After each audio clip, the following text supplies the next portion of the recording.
Welcome back to Broken Electronics. Very good to be with you again. And of course, we have a project. In a recent video, you saw my 2008 Mac Pro that I just got. Today, I'm going to start upgrading it. And that's going to be, first of all, 32 gigabytes of RAM.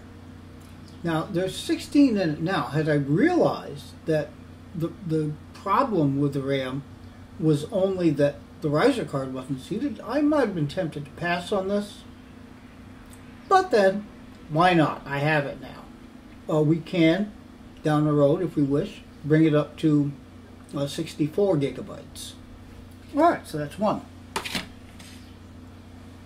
And the other, the graphics card. What's in there right now is a Radeon 2600 XT, which has a tremendous 256 megabytes of video RAM. This Radeon HD 5770, which I happen to have, it came in one of my heavily upgraded Mac Pro 2010s, has 1 gigabyte of video RAM. So we'll have a substantial upgrade there.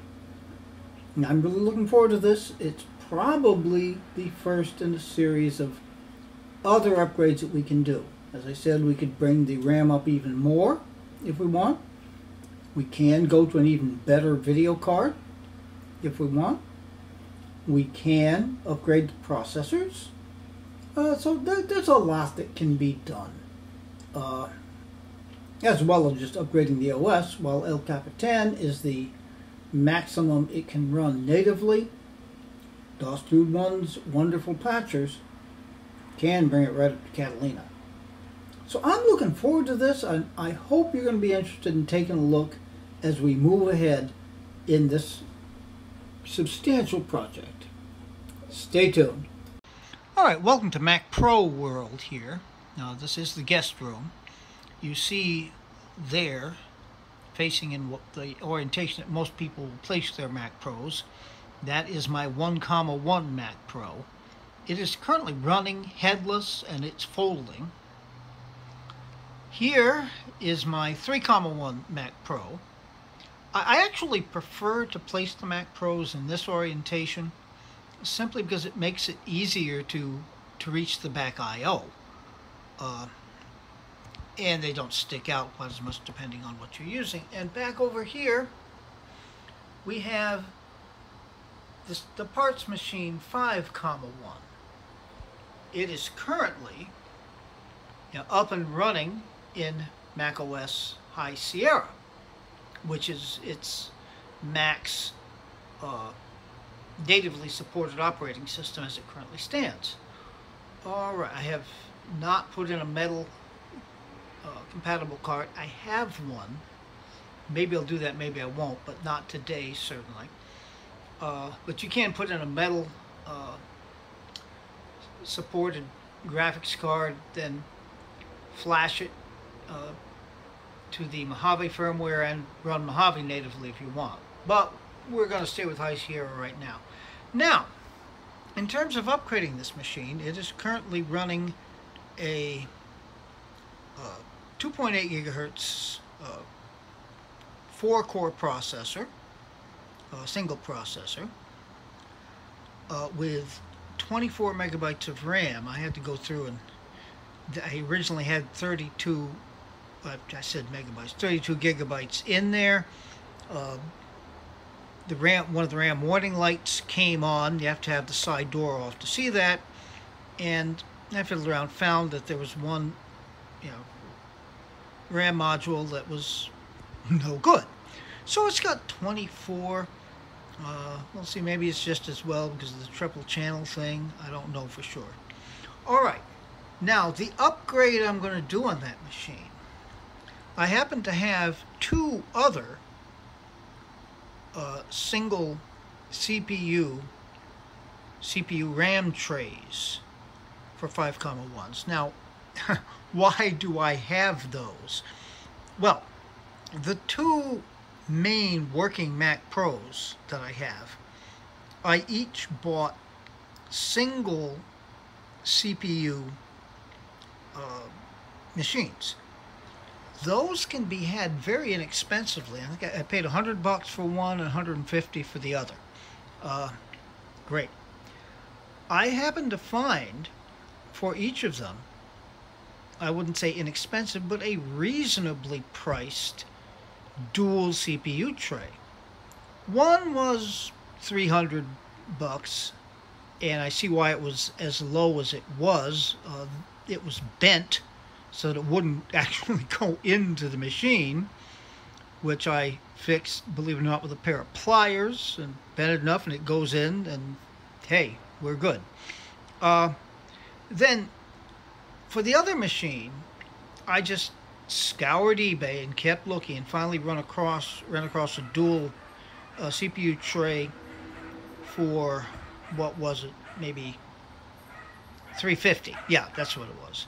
So roughly each of those two machines plus the trays cost me about $450, and then mega upgrades to each one.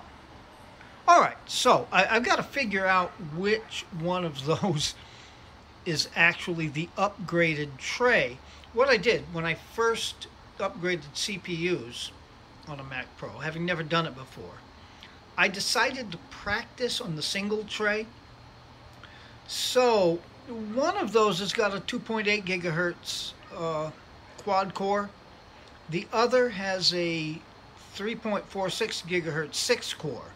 I'm pretty sure it's the one on the left, since it at least has 16 gigabytes of RAM to it, as opposed to the 8 on the other machine. Alright, now, well, what we'll do with this machine, first of all, is run a Geekbench benchmark just to see where the machine is at. Then we can do the swap, which is very easy to do, and see how Geekbench likes the better processor. Alright, now, upgrades to the 3,1, which will come next. I have two to do today. On the right there you see a kit for 32 gigabytes of RAM to upgrade it. And then one of the ATI Radeon 5770 GPUs, which came out of one of the Mac Pros that I've got. Actually, of course, I had two. They both had that GPU in there. There's one in this machine now. Oh, no. There's actually one in the 1,1 now. The 5,1 came with one. I had it, so I stuck it in when I got the machine. And we're going to replace the rather lame graphics card that came with the 3,1 with this. Alright, so the first thing I want to do is get to benchmarks, so stay tuned.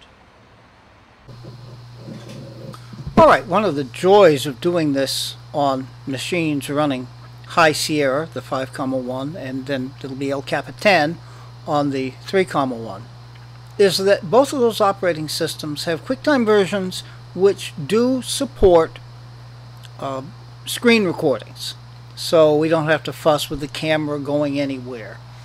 So we've got Geekbench 4 set up here. We're going to use Geekbench 4. I'm not sure, to tell you the truth, if High Sierra supports Geekbench 5 or not.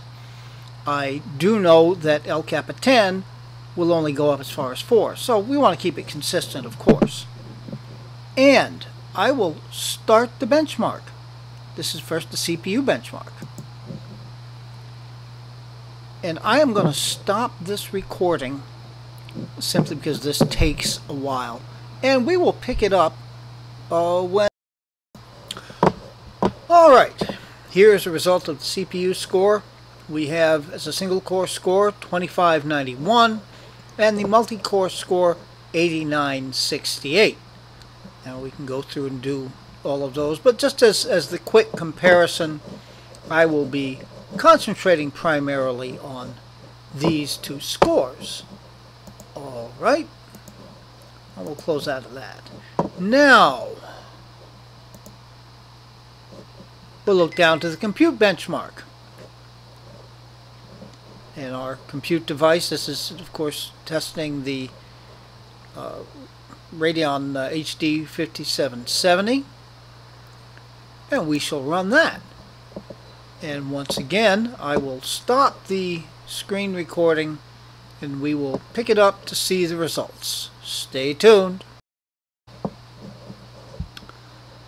Well, alright, here we are with our OpenCL score, 10,550 for the Mac Pro mid-2010.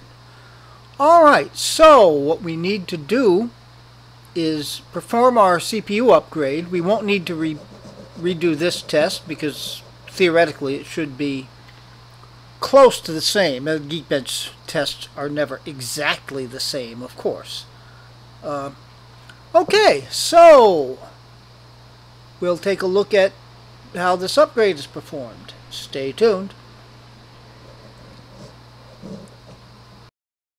Now the challenge here is to do this in a way that allows you to see at least some of it. It's a relatively simple process. Opening the door.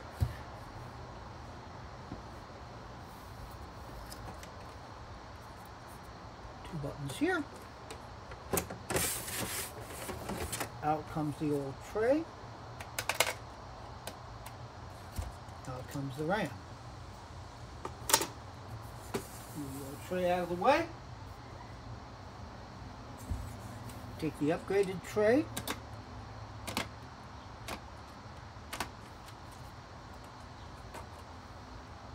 Take out that RAM.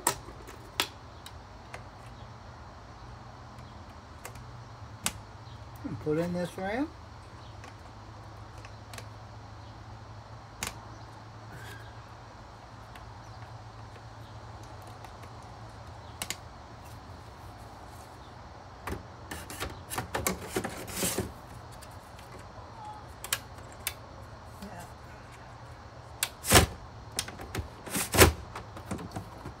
Slide in the old tray.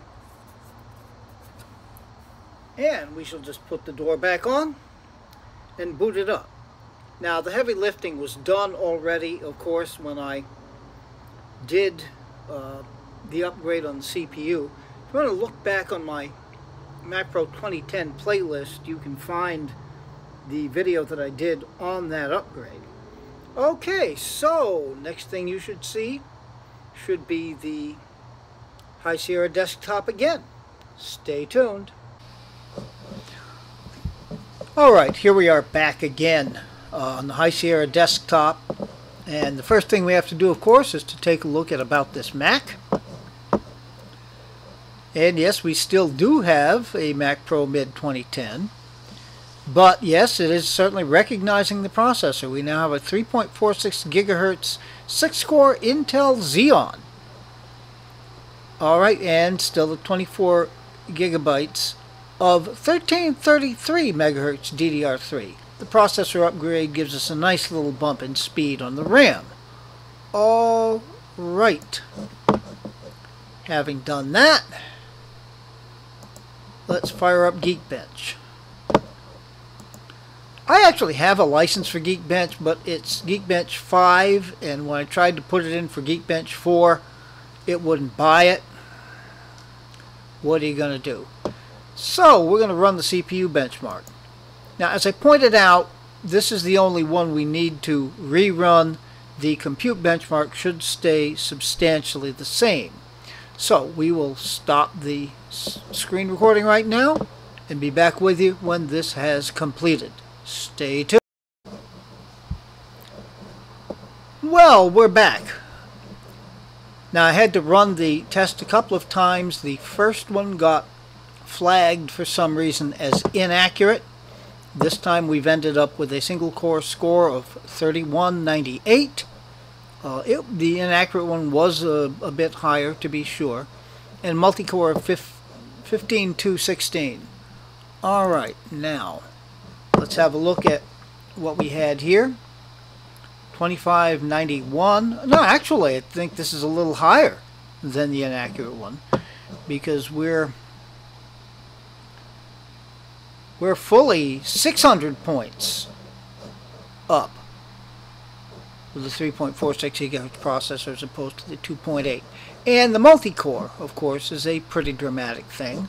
We went from 8968 with a 2.8 gigahertz quad core to 15216 with the 3.46 gigahertz 6-core.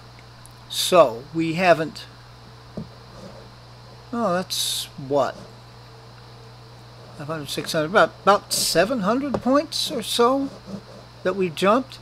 It's considerable, nonetheless. As I said, there's no point in running the compute score as a baseline, because it would be substantially, I mean, they always vary a little, it would be substantially the same. All right, now on to the 2008. Now, to tell you the truth, I had intended this video to be a video about the first set of upgrades to the 2008 3.1 Mac Pro.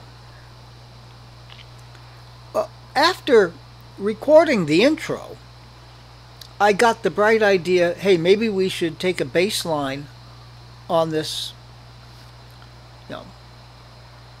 bottom rung 5.1 Mac Pro with a 2.8 gigahertz processor. That's the entry level. The only upgrade that had been done to it was RAM. Perhaps we should check out that score and then compare that, going through the various upgrades that we can do on the 3.1 and see how close we can get the 3.1 to the entry level 5.1. And then I further got the bright idea, well, heck, I have this CPU tray sitting there with a 3.46 gigahertz processor. Might as well put it in this machine, because what this has been doing for the last few days anyway is sitting in here making its contribution to folding at home. And it was doing pretty well with the original processor. I'll be interested in seeing how it does with this upgrade. So, anyhow, I am pretty sure at this point we're going to make this a separate video and then go about a video where we focus on the first round of upgrades on the 2008. Now, when I start editing this, perhaps I'll change my mind, but in any event, for the nonce, I am going to say, be good to other people. They deserve it. Be good to yourselves. You particularly deserve it. Take very good and careful care in these difficult times. And we'll be back with you with more video material very, very soon. This has been a Broken Electronics video.